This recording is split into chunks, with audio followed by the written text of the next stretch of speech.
1994년 새해였습니다. 콜롬비아에서 낸시는 총에 맞아 세상을 떠났고 그녀의 남자친구인 제이미가 범인으로 지목되었지만 그는 도주했고 그의 행방은 수십 년간 알려지지 않았습니다. 이후 낸시의 아버지 마틴은 끈질기게 제이미를 추적하게 되었고 마침내 마틴이 제이미를 찾았을 때 그는 이미 신분을 바꾸고 아내와 아이까지 낳은 상태였습니다. 그런데 제이미가 도주한 곳은 브라질이었고 브라질 기준에서 이미 공소시효가 만료된 상태였죠. 결국 그는 자유를 얻을 수 있었습니다. 그런데 그는 2024년 4월 11일 브라질에서 추방당해 콜롬비아로 돌아오고 말았는데요. 어떻게 된 일인지 그럼 사건 속으로 들어가 보겠습니다. 마틴 부부는 총 4명의 자녀를 낳았지만 큰딸은 유아기에 세상을 떠났고 막내 아들도 태어난 지 15일 만에 세상을 떠나고 말았습니다. 다행히 셋째 딸인 낸시는 건강하게 자랄 수 있었죠. 마틴은 낸시가 외교관이 되길 원했고 그래서 낸시는 콜롬비아에서 미국으로 유학 중이었습니다. 낸시는 새해를 보내기 위해 고향으로 돌아왔고 그녀는 아버지와 어머니, 남동생과 함께 새해를 맞이하여 축배를 들었습니다. 자정 직후 낸시는 아버지에게 남자친구와 데이트하고 싶다고 말했고 제이미는 자신의 여자친구인 낸시를 데리러 그녀의 집으로 향하고 있었죠. 아버지는 마지못해 허락했고 낸시에게 새벽 3시까지 돌아오라고 말했습니다. 오전 6시경 마틴은 잠에서 깨어났고 그는 낸시를 찾기 위해 집을 둘러보았지만 그녀의 모습은 보이지 않았고 낸시를 위해 복도에 켜둔 조명은 여전히 켜져 있었습니다. 마틴은 즉시 마을 클럽들을 돌아다니며 낸시를 찾았지만 결코 그녀를 찾을 수 없었죠. 결국 마틴은 부모님과 함께 살고 있던 제이미의 집으로 향했습니다. 마틴이 제이미의 집에 도착하자 그의 어머니는 바닥을 청소하고 있었죠. 나중에 마틴은 당시 집이 어두웠기 때문에 제이미의 어머니가 자신의 딸의 피를 닦고 있다는 사실을 깨닫지 못했습니다. 마틴이 딸을 못 봤냐고 묻자 제이미의 어머니는 낸시가 사고를 당해 병원에 있다고 말했죠. 마틴은 즉시 병원으로 달려갔고 그곳에서 마틴은 제이미의 아버지를 만나게 됩니다. 이어 제이미의 아버지는 낸시가 극단적 선택을 시도해 수술 중이라고 말했죠. 마틴은 딸의 모습을 보았고 딸에게 무슨 일이 일어났는지 머릿속으로 정리하기 시작했습니다. 낸시에게는 명백한 성범죄의 흔적이 남아 있었고 여기저기 구타의 흔적이 남아 있었으며 오른쪽 관자놀이에는 총상이 남아 있었죠.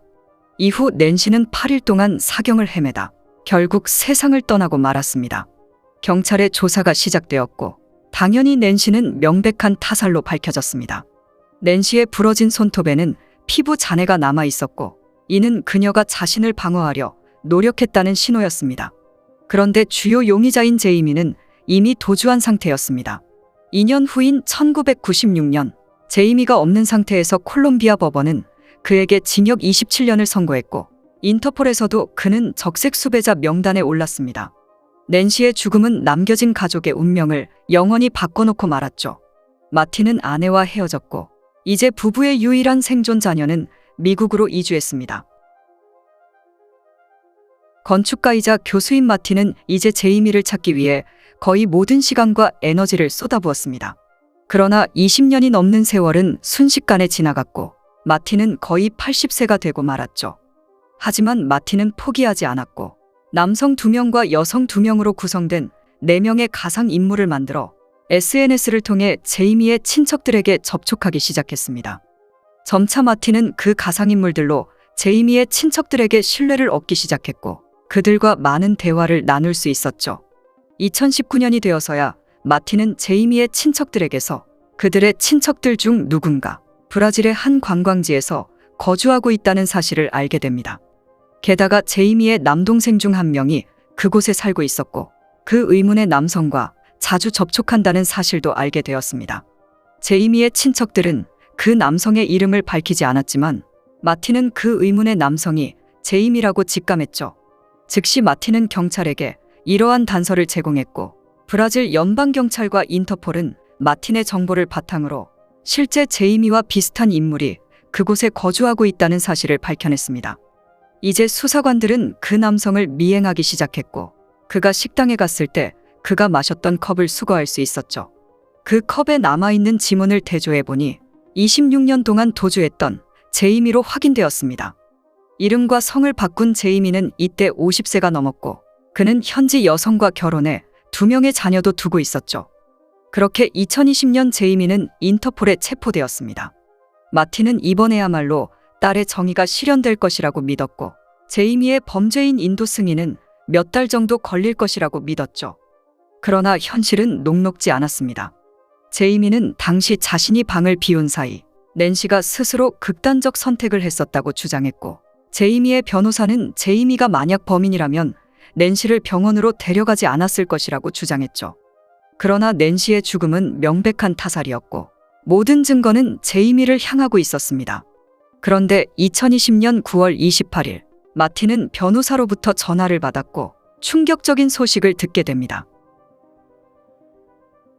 브라질 법원은 제이미가 저지른 범죄에 공소시효가 만료됐기 때문에 범죄인 인도를 승인하지 않기로 결정했다는 것이었죠. 불행히도 브라질의 공소시효는 20년이었고 제이미는 26년 만에 체포된 것이었습니다. 그렇게 제이미는 자유를 찾았고 마틴의 변호사는 브라질 법원에 지속적으로 항의했지만 여전히 범죄인 인도는 승인되지 않았습니다. 마틴은 포기할 수 없었고 그는 계속해서 인터넷을 통해 낸시의 사연을 전했습니다. 마틴의 간절함이 통했는지 마침내 그를 도와줄 누군가가 나타나게 됩니다.